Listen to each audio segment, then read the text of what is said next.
Sophia Walker had lived her 24 years in strict discipline.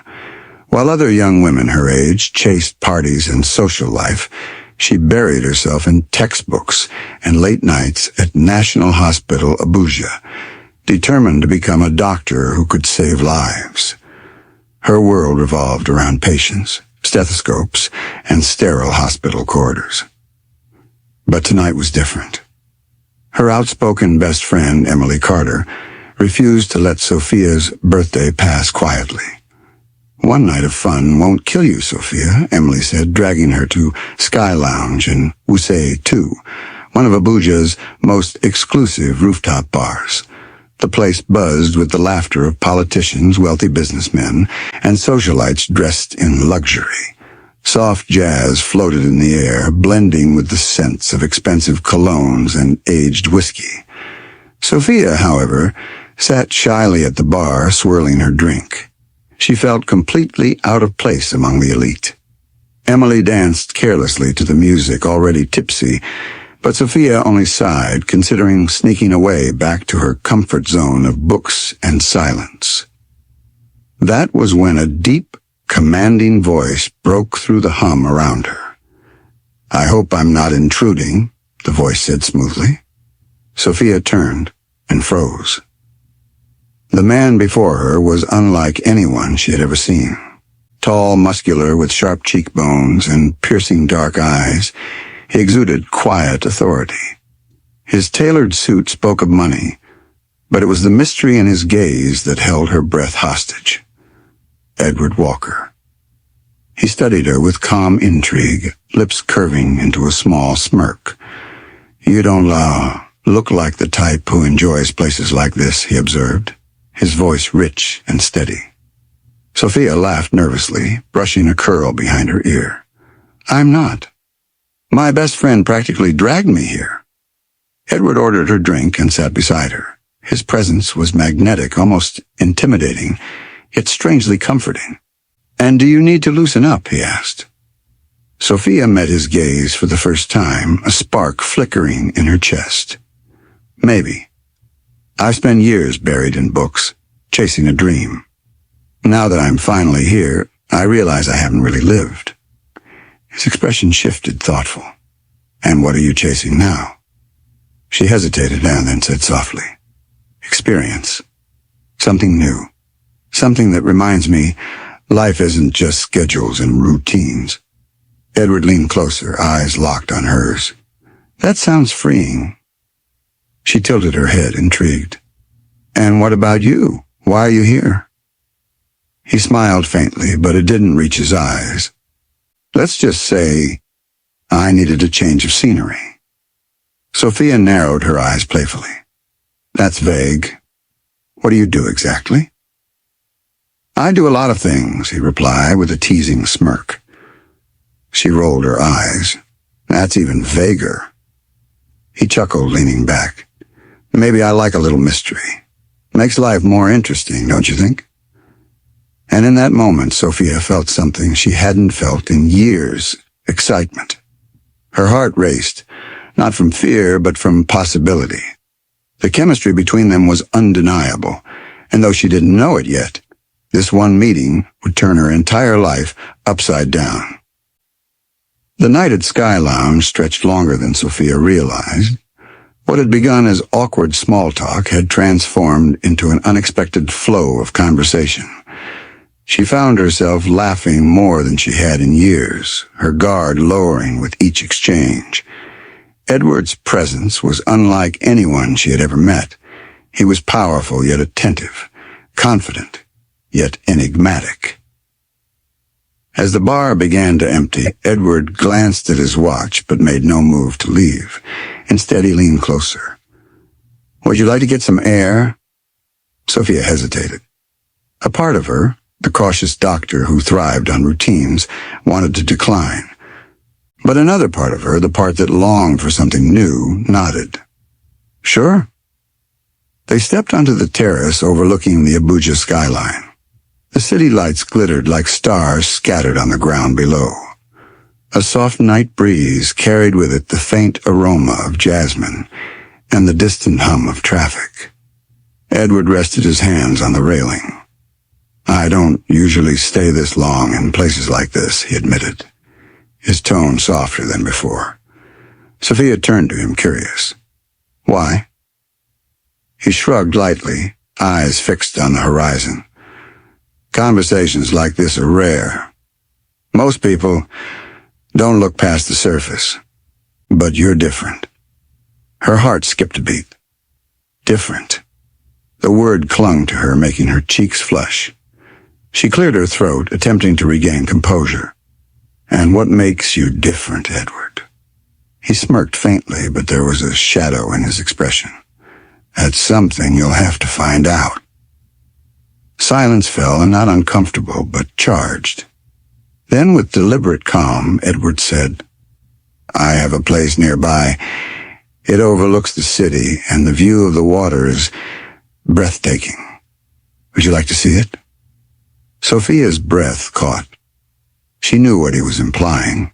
Every rational thought in her mind screamed caution. But her heart, aching for adventure and the thrill of the unknown, betrayed her. She whispered, "Are you always this forward?" Edward chuckled lowly. "Not always. Only when I meet someone worth the risk." Their eyes locked, and in that moment, it felt as though the night had paused for them alone. Against all logic, Sophia nodded. "All right." Minutes later, she sat in the back seat of his sleek black car, the city rushing past in a blur of neon lights and quiet streets. Her fingers clutched her purse, her heart pounding with a mix of nerves and anticipation. When the car finally stopped, Sophia's jaw nearly dropped. Before her rose a grand villa in Maitama, a masterpiece of glass and steel that gleamed under the moonlight. The manicured lawns, infinity pool, and towering structure looked like something out of a magazine. Edward opened her door and extended a hand. "Welcome to my world." As she stepped out, Sophia realized she had just crossed into a life entirely different from her own, a world of power, wealth, and mystery. And though part of her trembled, another part whispered, "This is the beginning of something that will change everything." The villa was even more magnificent inside than out. Floor-to-ceiling windows revealed a glittering view of Abuja. Marble floors reflected the soft glow of chandeliers, and the infinity pool seemed to blend into the night sky. Sophia felt as though she had stepped into another world, a world that was dazzling, yet strangely cold. Edward moved with ease, his presence commanding every space he entered.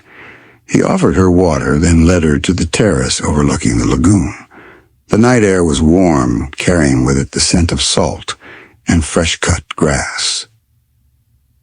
"This is where I think," Edward said quietly, leaning against the railing. His tone had shifted from playful to contemplative. "It looks like everything a man could want, but when there's no one to share it with, it means very little." The word surprised Sophia. Beneath his wealth and confidence, she glimpsed loneliness. It made him human, and against her better judgment, it drew her closer.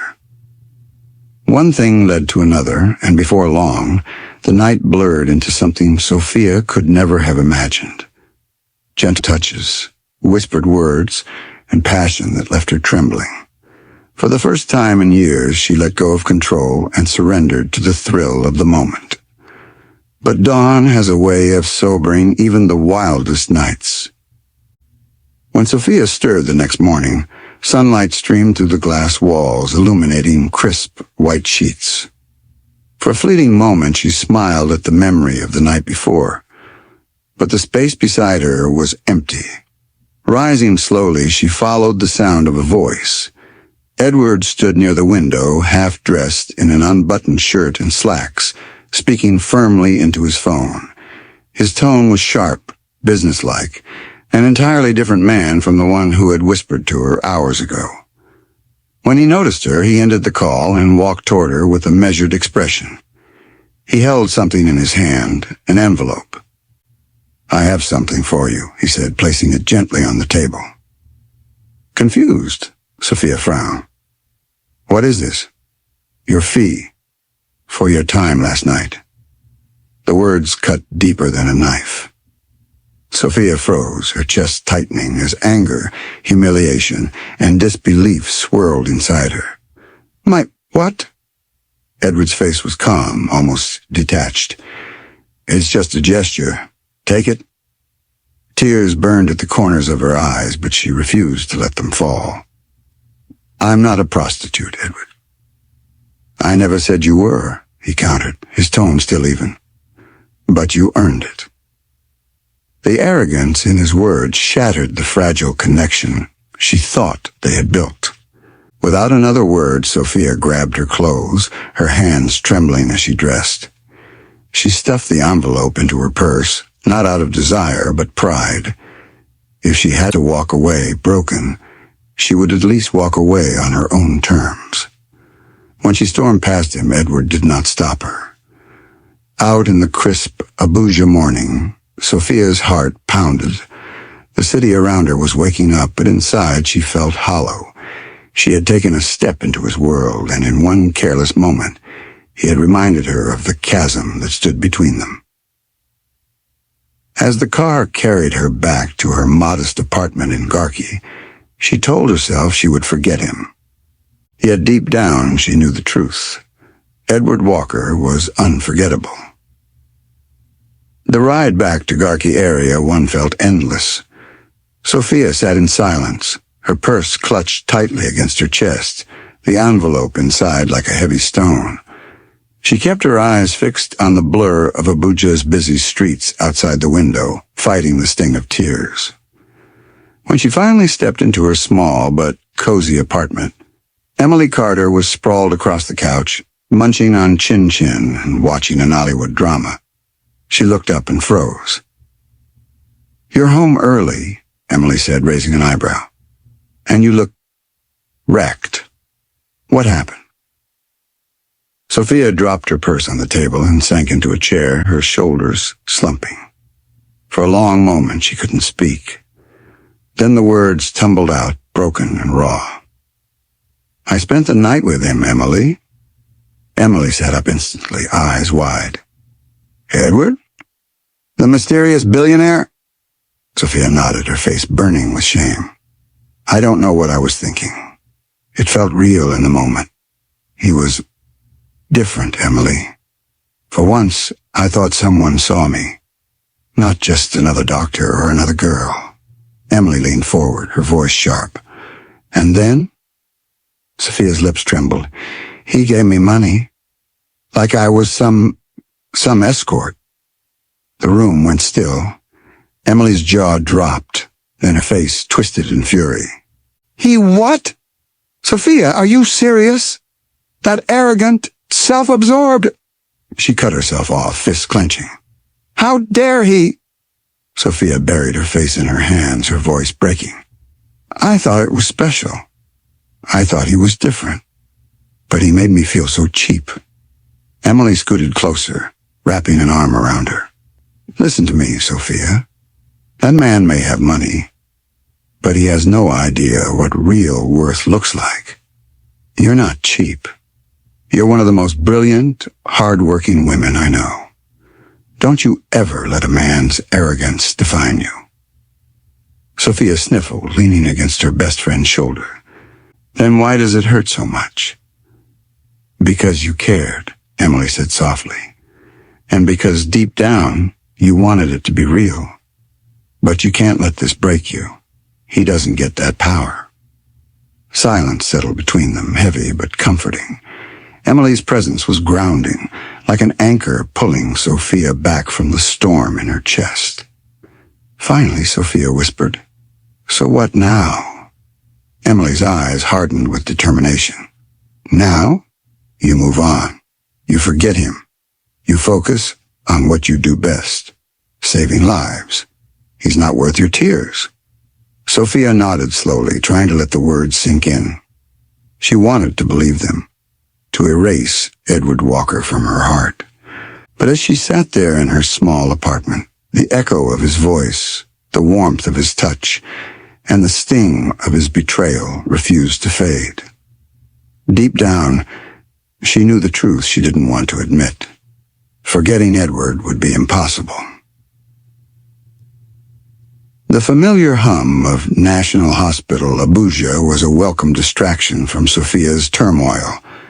The sterile white walls, the rhythmic beeping of monitors, and hurried footsteps of nurses gave her comfort, a world where her purpose was clear. Here she wasn't the girl who had been humiliated by a billionaire. She was Dr. Sophia Walker, pediatric resident. Her favorite part of each shift was visiting Grace Martin, the 8-year-old leukemia patient who had captured her heart. Grace was frail, her small body weakened by months of chemotherapy, but her spirit burned brightly. She loved fairy tales and made-believe worlds where dragons were defeated and princesses always won. "Dr. Sophia," Grace squealed weakly when she walked in, "you promised to read me the story about the warrior princess today." Sophia smiled, settling into the chair by her bed. "And I always keep my promises, don't I?" As she read aloud, her voice carrying the tale of courage and triumph, Grace's eyes shone with wonder. For a moment, Sophia forgot about Edward, about the sting in her chest. She belonged here, in this world of healing and hope.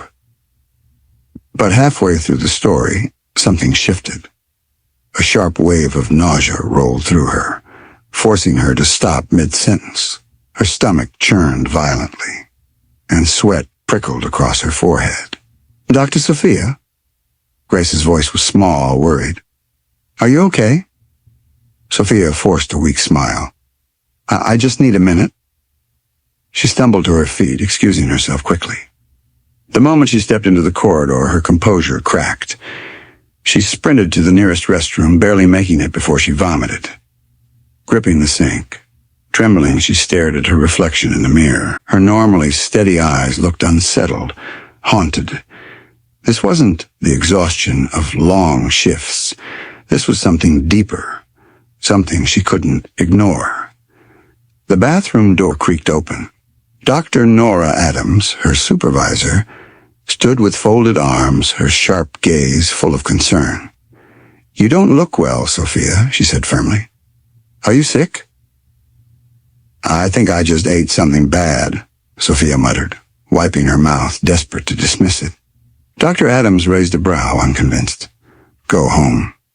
That's not a suggestion. You can't take care of others if you're not taking care of yourself."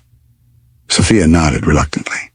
She packed up her things, her thoughts swirling as heavily as her stomach. On the ride home, her mind replayed the last few days. The exhaustion, the emotions, the nausea.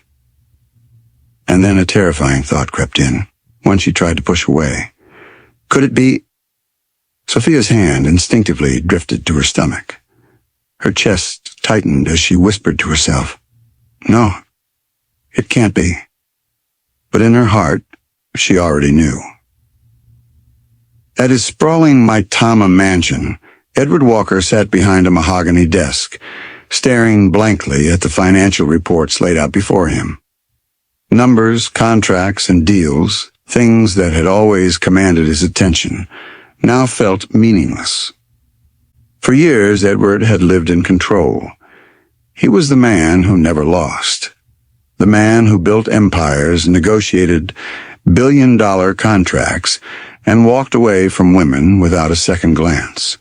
But now his thoughts circled endlessly around Sophia Walker, the young doctor who had stormed out of his world with fire in her eyes and pain in her voice.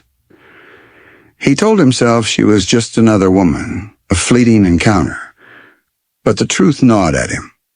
She wasn't like the others. She hadn't begged for his attention, hadn't been dazzled by his money. In fact, she had rejected him, leaving him unsettled in a way he'd never known.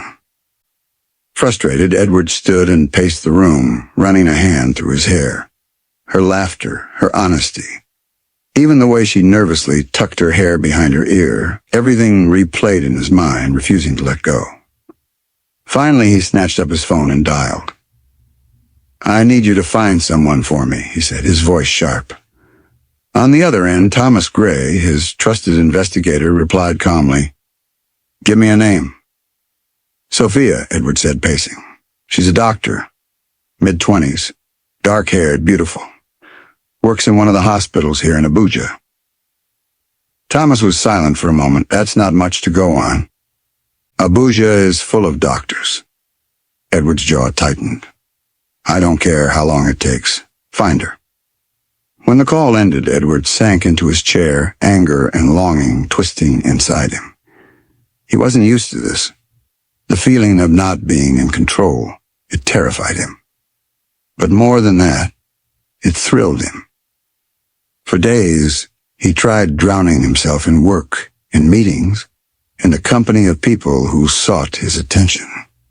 But nothing silenced the memory of Sophia's voice or erased the sting in her eyes when she walked away. At night, lying awake in his massive, empty bedroom, Edward admitted a truth he had never dared to before. For the first time in his life, he wanted more than wealth and power. He wanted her. But in another part of the city, Sophia sat alone in her apartment, staring at the ceiling, her hand pressed to her stomach. Both of them, unaware of the other's turmoil, were bound together by a secret neither was ready to face. The evening was quiet in Sophia's small, garky Area 1 apartment. The hum of the ceiling fan filled the silence as she curled up on the couch, hugging a pillow to her chest. Her body felt heavy with exhaustion, yet her mind refused to rest. Emily Carter burst in through the door, balancing a bag of groceries in one hand. "You've been looking pale lately," she announced, eyeing Sophia suspiciously. "So I brought food, real food. None of that toast and tea nonsense." Sophia tried to laugh, but her stomach flipped again. She reached for the bag absent-mindedly and pulled out a jar of peanut butter. Before Emily could say a word, Sophia twisted it open, dipped a cracker inside, and popped it into her mouth. Emily froze mid-step, eyes wide. "Wait a second. Sophia, you hate peanut butter." Sophia blinked, chewing slowly. "Do I?" she asked weakly. "I just felt like it today." Emily dropped the groceries on the counter and crossed her arms. "No, you've hated peanut butter since secondary school. I remember you said it made you sick just smelling it." Sophia's chest tightened. The room suddenly felt too warm, the air too heavy. She set the jar down with trembling hands. On the TV, a Nollywood film played softly in the background.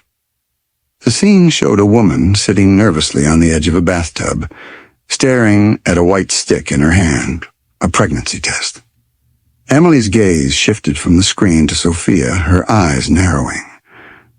"Don't tell me," Emily whispered. Sophia's breath caught. She wrapped her arms around her stomach instinctively, as though protecting something fragile. "No, Emily, I can't be. It's too soon. Emily walked over slowly, kneeling beside her. "Sophia, you've been tired, nauseous, emotional. Now this, you know what this means." Tears welled in Sophia's eyes.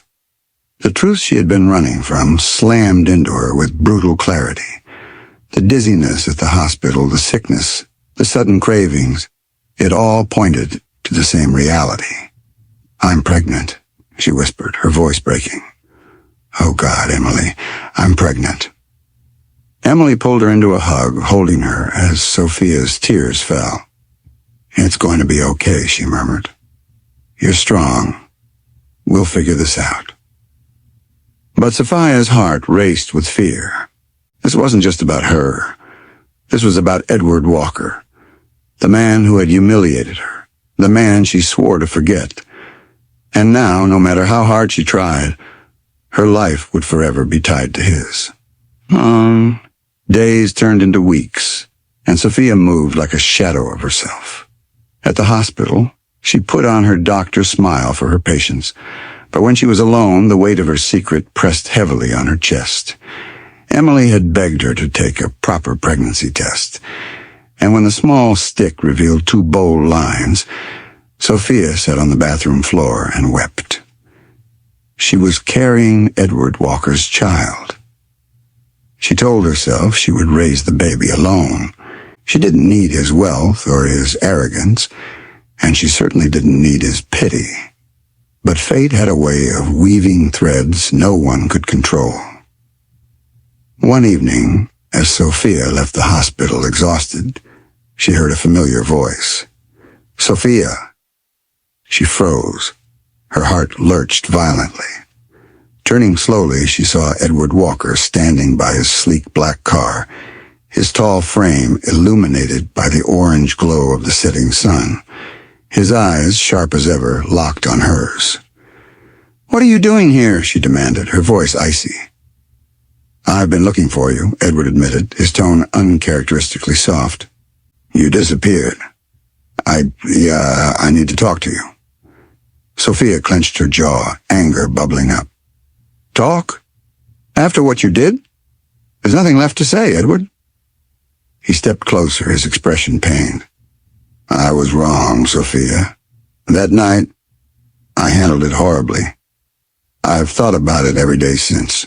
Please let me explain."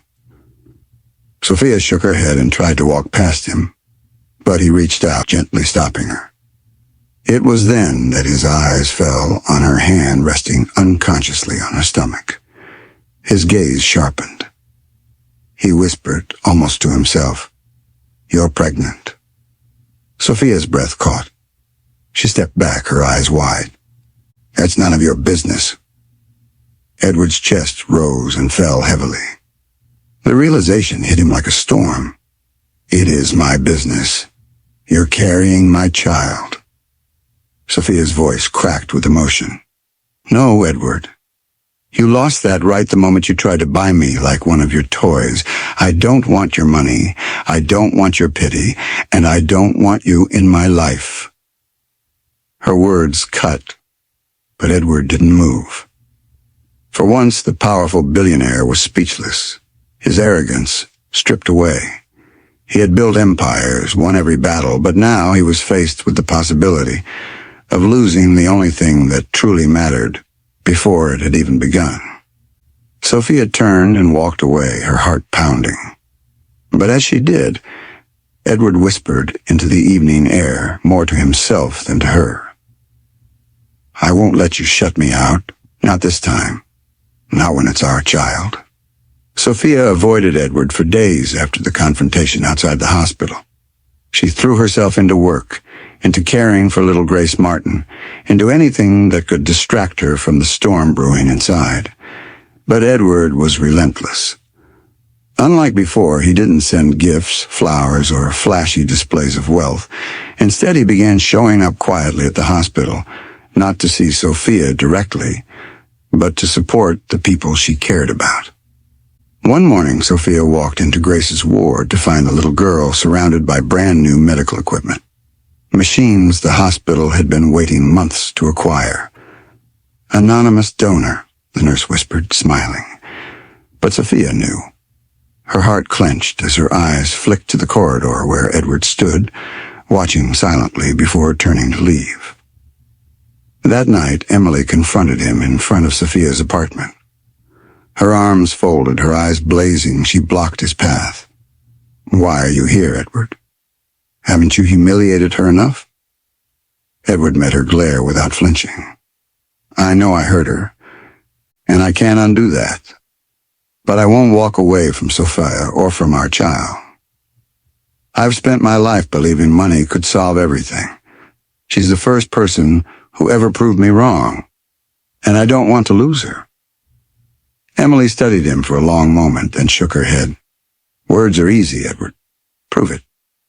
Because if you hurt her again, I swear I'll stand in your way." The chance to prove himself came sooner than expected. During a long shift at the hospital, Sophia's body gave way. Dizziness overtook her as she bent over a patient's chart, and within seconds, she collapsed. Panic filled the ward. Nurses rushed to her aid, but before anyone could stabilize her, Edward appeared, striding in with a force that startled everyone. "Sophia!"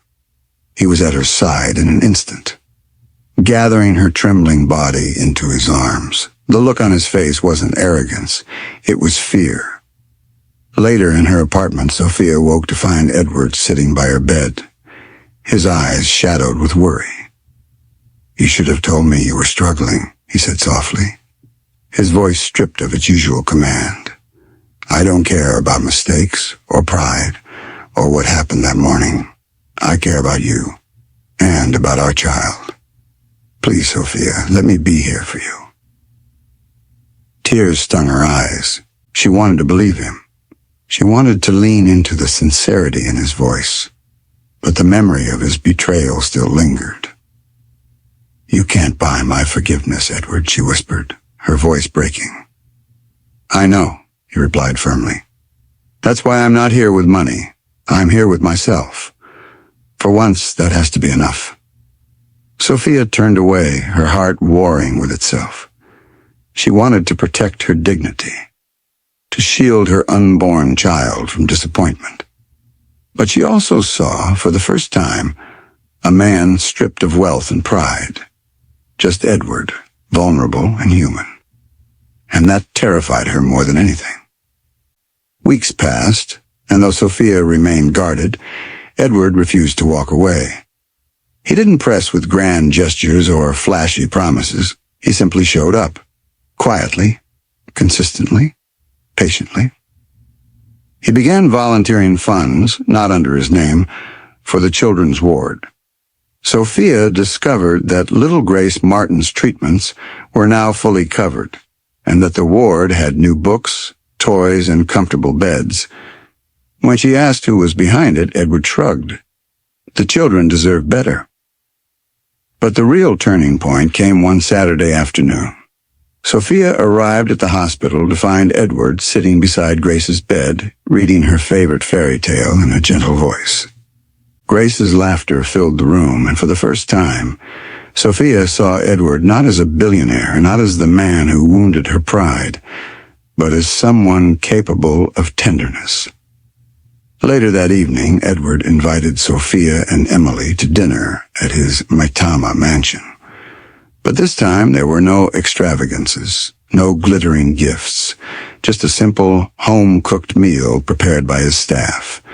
The air was stripped of arrogance, replaced with humility. Halfway through the meal, Edward set down his fork and looked directly at Sophia. "I owe you more than an apology," he said, his voice steady but low. "All my life I thought money was the answer to everything. I was wrong. You showed me that. That morning when I handed you that envelope, I wasn't trying to insult you. I was trying to hide from myself. I was afraid that someone could matter more than all the things I built." Sophia's eyes softened, though pain still lingered. "I don't expect forgiveness overnight," he continued. "But I do know this. I don't want a life without you, not just because of the child. Because of you, Sophia. You're the only person who ever saw past my name, my wealth, my walls. And I want to share my life with you, not my money, but myself." Silence hung in the room. Emily, sitting quietly, glanced at Sophia with an encouraging nod. Sophia swallowed hard. Every instinct told her to be careful, to protect herself. Yet deep down, her heart whispered that Edward's words were no longer empty. He had shown her, not with wealth, but with patience, kindness, and humility, that he had changed. Weeks later, on a bright Sunday afternoon, Sophia and Edward walked hand in hand through Millennium Park, Abuja. The soft rustle of trees, the laughter of families, and the gentle sunlight painted a scene of peace. Sophia's rounded belly was visible beneath her flowing dress. Edward stopped, turning to her. His eyes no longer held arrogance, but hope. He brushed a strand of hair from her face and whispered, "This time I want to share everything with you. Not my fortune, but my life. You and our child are my future." Tears welled in Sophia's eyes, but this time they weren't from pain. They were from relief, from healing, from the realization that love could be reborn even from brokenness. For the first time in a long time, Sophia smiled freely. "Then let's begin again." And as they stood there, hands entwined, two people from different worlds found their place. Not in wealth, not in pride, but in love, forgiveness, and the promise of new beginnings.